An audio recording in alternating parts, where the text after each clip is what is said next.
नमस्कार मित्रांनो, आज आपण पाहणार रक्षाबंधन स्पेशल थाळी, ती म्हणजे अगदी टम्म फुगलेली पुरी, त्याचबरोबर अगदी झणझणीत तळलेल्या मिरच्या, झटपट बनणारी बासुंदी आणि काळ्या चण्याचा चणा मसाला। तर चला पटकन आपण या रेसिपीला सुरुवात करूया।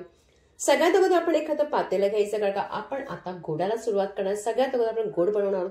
पातेलं, कढई काही घ्यायचं, थोडंसं पाणी टाकायचं। पाणी यासाठी टाकायचं जेव्हा आपण दूध टाकतो तेव्हा ते तळायला लागतं कामा नये। इथे अगदी दूध ना चांगलं पातळ घ्यायचं नाही, जाडसर असं घ्यायचं आणि त्याला उकळू द्यायचे। आता ही बासुंदी झटपट व्हावी म्हणून काय करायचं, मिल्क पावडर घ्यायचं एखादी मोठी वाटी, अर्धी वाटी घ्यायची, त्याच्यामध्ये 1 कप दूध टाकायचं आणि चांगलं गुठळ्या तोडत तोडत अगदी चांगलं ढवळून घ्यायचं। मिल्क पावडर घातल्यामुळे आपली बासुंदी आपल्याला जास्त अगदी आटवत दूध राहावं लागत नाही, झटपट बनते, अगदी 10 मिनिटात बनते। 1 लिटरची म्हणाल ना तर 10 मिनिटात बासुंदी बनते। आता या ठिकाणी जर तुमच्याकडे कोण घरात असेल तर दूध तिकडेच उभं राहून त्याला ढवळत राहायला सांगायचं, म्हणजे ते दूध अगदी लगेच आटलं जातं। हे मिश्रण त्याच्यामध्ये मिल्क पावडरचं घालायचंय आणि फक्त 2च चमचे साखर घालायची, याच्या व्यतिरिक्त बिलकुल घालायचे नाही आणि दूध उकळू द्यायचं। आता तोपर्यंत आपण काय करूया, इथे डाळ बनवायला घ्यायची। म्हणून मी तुरीची डाळ अगोदरच भिजून ठेवली होती 1 वाटी, कुकरमध्ये घालायची आणि त्यानंतर ह्याच्यामध्ये घालायचं एखादं 1 टोमॅटो घालायचे आणि त्याचबरोबर थोडंसं चवीपुरतं मीठ घालायचंय आणि हिरव्या मिरच्या। अगदी साध्या सोप्या पद्धतीने गोड डाळ बनवतो आपण, पण तुम्ही वरणही म्हणू शकता, मस्त बनते। आणि त्यानंतर पाणी घातल्यानंतर आपण 2-3 शिट्या आपण त्याला द्यायची आणि भिजलेली असल्यामुळे डाळ लगेचही शिजेल, म्हणून 2 शिट्याने सुद्धा होईल। तोपर्यंत आपण काय करूया, इथे दुधाकडे वळूया। दूध थोडंसं बघा छान असं आटलं गेलंय, तर आपण आज बनवतोय केसर पिस्ताचं बासुंदी। आता याप्रमाणे आटल्या गेल्यामुळे काय होतं, जास्त आपण त्याला आटवायचं नाही, जास्त आटवलं तर त्याला मात्र बासुंदी बनता येत नाही। म्हणून आता काय करते, यावेळी आपण घालायचे केसर, मी दुधामध्ये भिजवला तर तो टाकायचे। पिस्ता असेल ना, पिस्ता अगोदर भिजवल्यामुळे साली निघतात आणि त्याचे तुकडे छान होतात। आता बघा फक्त 2-3 मिनिटात त्याला उकळवायचं आणि याच याच्यावरती आपण गॅस बंद करायची आणि ही बासुंदी रेडी झालेली आहे। थंड करायची आणि फ्रीजमध्ये ठेवायची। फ्रीजमध्ये ठेवल्यानंतर ती पुन्हा जाड होते। आता ही बासुंदी रेडी झाली। आता इथे आपण कुकरमध्ये पाहूया तर डाळ छान शिजली गेलेली आहे। डाळ शिजली गेल्यानंतर आपण याला एका पातेल्यात काढून घेऊया। आता आपण इथे हळद घातली नव्हती म्हणून मी जराशी हळद घालून त्याला शिजवायला ठेवणार आहे 2 मिनिटं। अगदी 2-3 मिनिटं शिजते का डाळ चांगली शिजली गेलेली आहे। त्याच्यावरती खमंग अशी आपण फोडणी द्यायची। फोडणी पात्रामध्ये तुम्ही तेल किंवा तूप काही घालू शकता। राई घालायची आणि जिरं घालायचे। थोडंसं तडतडलं की लसूण कधीही ना ठेचून घाला, अगदी मस्त लागतं। लसूण ठेचल्यानंतर थोडंसं परतून घ्यायचं। अशा प्रकारे थोडंसं परतलं गेलं की लगेच आपण त्याच्यावर, आणि गॅस मात्र अगदी बंद ठेवायची। कढीपत्ता अगदी चांगले घालायचा, मस्त सुवास होतो त्या कढीपत्ताचा। पटकन आपण ही फोडणी उचलायची आणि डाळ आपण जिथे शिजायला ठेवली होती त्या डाळीमध्ये आपण आता घालायची। आता ही डाळ आपण घातल्यानंतर, कधी फोडणी घातल्यानंतर गॅस लगेच आपण जे झाकणचं पटकन लावायचं, त्याच्या आतमध्येच तो सुवास दरवळला जातो, नाहीतर मग तो सगळा सुवास निघून जातो। डाळ बघा अगदी मस्त, अगदी 2 मिनिटं शिजवली, ती छान अशी डाळ झालेली, पातळ आणि खावीशी वाटणारी अशी। आता आपण काय करूया, चणा मसाल्याचा मसाला आपण जो वाटून बनवून घेणार आहोत, एखादा तवा ठेवायचा, त्याच्यावरती तेल गरम करून चक्री फूल आणि मी इथे घालते 2 लवंग, थोडंसं त्याला परतून घ्यायचं। परतल्यानंतर आपण त्याच्यामध्ये घालायचे कांदा मी इथे मोठासा कांदा अगदी लांबसं कापून घेतले, तोही घालायचे। त्याचबरोबर 7-8 अशा लसणाच्या पाकळ्या घालायचे। लसणाच्या पाकळ्या घातल्यानंतर त्याला आपण चांगलं परतून घ्यायचं। आता कांदा आणि लसूण परतताना मात्र ही काळजी घ्यायची, कधी त्याला करपवायचं नाही, का काय हे जर वाटण जर बरोबर झालं नाही तर मात्र आपला चणा मसाल्याची चवच बिघडेल, म्हणून ह्याच्यात अगदी लक्ष द्यायचं। कांदा छान परतला की नंतर आपण घ्यायचं 1 वाटी असं सुकं खोबरं, ते सुद्धा अगदी आपली मंद आचेवरती छान असं अगदी सुवास येईपर्यंत अगदी चांगला भाजून घ्यायचे। छान असा आपला मसाला भाजला गेला। आता आपण याला थंड करण्यासाठी बाजूला ठेवायचे। जोपर्यंत ठेवतोय तोपर्यंत आपण इथे पुन्हा तोच कुकर घेतले, त्यामध्ये तेल घालायचे आणि ते जिरं घालायचे। आता आपण बनवतोय जिरा राईस, अगदी साध्या सोप्या पद्धतीने त्या डाळीला हा भात अगदी मस्त लागतो। त्यात घातले 2 तमालपत्र आणि त्यांना छोटे छोटे गाजर आणि मटार घालायचे। गाजर ते तुकडे करून घातलेत आणि मटार मी 2 चमचे घातले। ते दिसायलाही त्या जिरा राईस मध्ये सुंदरही दिसतात आणि खायला सुद्धा छान लागतात। थोडेसे 2 मिनिटं ती परतल्यानंतर त्याच्या तांदूळ मात्र कधी अगोदर अर्धा तास स्वच्छ धुवून वगैरे आपण त्याला भिजवून ठेवायची। भिजल्यामुळे काय होतं की लगेच डाळ पुलाव बनवा किंवा बिर्याणी बनवा किंवा जिरा राईस बनवा किंवा आपण मसाले भात करा. कधी भात आपण तांदूळ अगोदर भिजायला ठेवायचा. तांदूळ अगदी त्यात घालायचे आणि त्याच्यामध्ये आता 1 वाटी किंवा 1 ग्लास, मी ते 1 ग्लास घेतले म्हणजे 2 ग्लास घालणारे पाणी. वाटीच्या हिशोबाने पण तुम्ही तसाच प्रकारे दुप्पट घालायचे आणि पातेल्यात करणार असेल तर तुम्ही 2.5 घालायचे. म्हणजे 1 किंवा ग्लासाने किंवा 2.5 वाटी किंवा 2.5 ग्लास. चवीपुरतं मीठ घालायचे आणि सगळं दोन थोडंसं ढवळून नंतर आपण त्याला गॅस अगदी कुकर बंद करायचे. 2च शिट्ट्याने आपला मस्त असा भात अगदी छान होतो, कारण तो भिजलेला असतो म्हणजे पटकन आपला भात होतो. आता ह्याला बंद केल्यानंतर जे आपण वाटण ठेवलं होतं तो आपला मसाला अगदी थंड झालेला असेल तर आपण मिक्सरच्या भांड्यात टाकायचे आणि याच्यामध्ये थोडीशी कोथिंबीर घालायची आणि ह्याला आपण पाणी घालून वाटून घ्यायचे. छान असं आपलं वाटण रेडी झालेलं आहे चणा मसाल्याचं. आता आपण कुकर ठेवायचं, कारण चणे आपण शिजवलेले नाही म्हणून कुकरमध्येच आपण हे भाजी बनवायची. तेल गरम करायला ठेवलं, त्यात जिरं घालायचे, त्याचबरोबर घालायचे लसणाच्या पाकळ्या.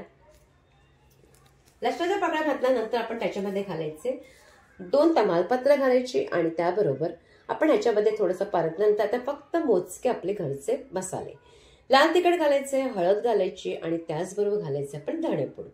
पुन्हा याला चांगलं परतून घ्यायचे. परतल्यानंतर आपण ह्याच्यात थोडंसं परतलं गेलं आणि गॅस मात्र बंद ठेवायची नाही, तर करपले तर मात्र त्याचा सगळी अगदी चणा मसाल्याचा करपल्याचा वास येईल, म्हणून कधी मसाला अगदी चांगला मंद आचर करायचा. नंतर आपण जे वाटण वाटून घेतलं होतं ते सगळं अगदी याच्यामध्ये घालायचं. आता वाटण घातल्यानंतर चांगलं या मसाल्याबरोबर छान असं परतून घ्यायचे. 2 मिनिटं परतल्यानंतर आपण इथे गरम मसाला टाकला नव्हता म्हणून इथे मी टाकते मालवणी मसाला. तुम्ही कोणताही मसाला टाका, चणा मसाला टाका किंवा एखाद्या पावभाजीचा टाका किंवा तुमच्याकडे कोणता गरम मसाला असेल तो टाका, काही टाकलं तरी हरकत नाही. सगळा मसाला ते तेल सुटेपर्यंत अशा प्रकारे परतून छान घ्यायचंय. अशा प्रकारे परतला गेला की जे चणे ते आपण याच्यात टाकायचे. चणे टाकल्यानंतर सगळे आपण परतून घ्यायचे अशा प्रकारे आणि नंतर त्याच्यामध्ये आपण घालायचे थोडंसं जे आपण थोडंसं चवीपुरतं मीठ टाकायचे आणि मीठ टाकल्यानंतर त्या मिक्सरच्या भांड्यामध्ये थोडासा मसाला लागला होता त्याच्यामध्ये सुद्धा पाणी घालून ठेवायचं. त्या अगोदर आपण एखादा मोठा बटाटा मी स्वच्छ धुवून घेतला होता, साली सकट त्यात घातलेलं आहे आणि बघा हे सुद्धा पाणी त्यात टाकलेलं आहे. आता हे सगळं झालं की सगळं आपण व्यवस्थित त्या पाण्याची कन्सिस्टन्सी आपण ठेवायची, आपण किती ते अगोदर ठेवायची आणि त्यानंतर एखादा टोमॅटो कापून त्यात टाकायचा आणि नंतर आपण त्याला कुकर बंद करायचं. मात्र कुकर बंद करताना अगोदर बंद करून नंतर त्याला शिटी लावायची आणि नंतर आपण 2-4 शिट्या द्या तुमच्या कुकरवरती. माझ्या त्या 4 शिट्यामध्ये अगदी मस्त चणे अगदी चांगले शिजले गेले होते. बघा छान असं आपला मस्त वाटतंय चणा मसाला, अगदी छान, त्याचा रस्साही छान झालेला आहे. मी जास्त असा रस्सा केलेला नाहीये, म्हणजे जास्त जाडे नाही जास्त पातळे नाही. तुम्हाला जर जाडसर हवं असेल ना तर चणे थोडेसे दाबून किंवा वाटून त्याच्यामध्ये घाला, म्हणजे तो आणखीन जाडसर होईल. आणि अशा पद्धतीने तुम्ही भाकरी चपातीबरोबर कशाबरोबरही खाऊ शकता. थोडीशी कोथिंबीर घालायची, चणे आपण काढून बघायचे शिजलेत की नाही. बघा मस्त छान चणे शिजलेले म्हणजे आपला हा चणा मसाला छान असा आपला रेडी झालाय. आता हाही झालाय तर आपण जो आपण जिरा राईस ठेवला होता तोही पाहूया. तोही मी अगदी त्याचा अगोदरच त्याचा कुकर खोलून ठेवला होता आणि बघा मस्त असा सुटसुटीत आपला असा जिरा राईस झालाय. आता आपण पोळीसाठी पीठ मळून घ्यायचंय. परात घेतले त्याच्यामध्ये 1 वाडगभर आपण इथे पीठ घालायचे. मधोमध थोडीशी जागा करून ना त्याच्यामध्ये रवा टाकायचा. रवा टाकल्यानंतर त्याच्यामध्ये टाकायचं आपण थोडंसं 1 चमचा असं तेल टाकायचे. चवीपुरतं जरासं मीठ टाकायचे आणि रवा आपण ह्याच्यासाठी टाकलाय की त्यामुळे आपली पोळी चांगली फुललेली होते आणि चांगली बराच वेळ फुललेली राहते. आता हे सगळं आपण नंतर मिक्स करायचं आणि त्याच्यामध्ये थोडंसं पाणी टाकून 2-3 सेकंड थांबायचं, म्हणजे रवा चांगला फुगला जातो. अशा प्रकारे झालं की पीठ आपण थोडंसं पाणी टाकून अगदी घट्ट मळून घ्यायचंय, जराही पातळ करायचं नाही. आता हे छान घट्ट झालंय, थोडं झाकून बाजूला ठेवूया. त्याचबरोबर आपण इथे बनवणार आहोत मिरच्यांसाठी. आपण आज बनवणार मिरच्या तळून घेणार आहोत. तशाच एका भांड्यामध्ये बेसन घ्यायचं 1 वाटी, त्याच्यामध्ये घालायचे थोडीशी हळद घातल्यानंतर ओवा थोडासा कुस्करून घालायचे. ओवा घातला की नंतर सगळं मिश्रण आपण पुन्हा त्याला अगदी मिक्स करायचे. पाणी घालून त्याच्यामध्ये व्यवस्थित अगदी आपण त्याचा गुठळा मोडत राहायचे. बेसनमध्ये गुठळा राहता कामा नये म्हणून अगोदर बेसन सुद्धा चाळूनच घ्यायचं असतं. आता सगळं असं मिक्स झालं की नंतर चांगलं गरम तेल, अगदी कडकडीत तेल 1 चमचा टाकायचं. म्हणजे या मिश्रण असलं ना कुठल्याही भजीमध्ये तर मस्त बनते. थोडंसं बेकिंग सोडा टाकायचं जरासा आणि नंतर अशी प्रकारची कन्सिस्टन्सी आपण ठेवायची. म्हणजे हे मिश्रण बरोबर झालंय. मिरच्या अशा प्रकारच्या लांब घेतल्या, स्वच्छ धुवून घेतल्या आणि मधोमध अशा कापल्यात. बिया सुद्धा मी काढून घेतल्या, पण तरी सुद्धा ते तिखट आहेत. आता हे झालं. आता कोशिंबीर बनवूया. 1 वाटी दही घेतले, त्यात टोमॅटो घातला, त्याचबरोबर काकडी घातली आणि हिरवी मिरची. त्याचबरोबर घालायचे काळं मीठ, थोडंसं घालायचं सफेद मीठ आणि ही आपली कोशिंबीर मस्त छान झालेली आहे. ही कोशिंबीर झाली की त्याच्यामध्ये थोडंसं घालायचं आपण कोथिंबीर. म्हणजे कोशिंबीर रेडी झाली. आता आपण मिरच्या तळायला घेऊया.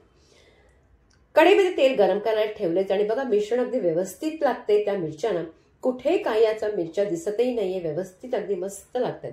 म्हणून अशाच प्रकारची कन्सिस्टन्सी कधी करायची. आता हे झालं की आपण सगळ्या मिरच्या जितक्या घातल्या त्या चांगल्या तळून घ्यायच्या अगदी मस्त अशा. आणि मिरच्या सुद्धा रेडी झाल्यात.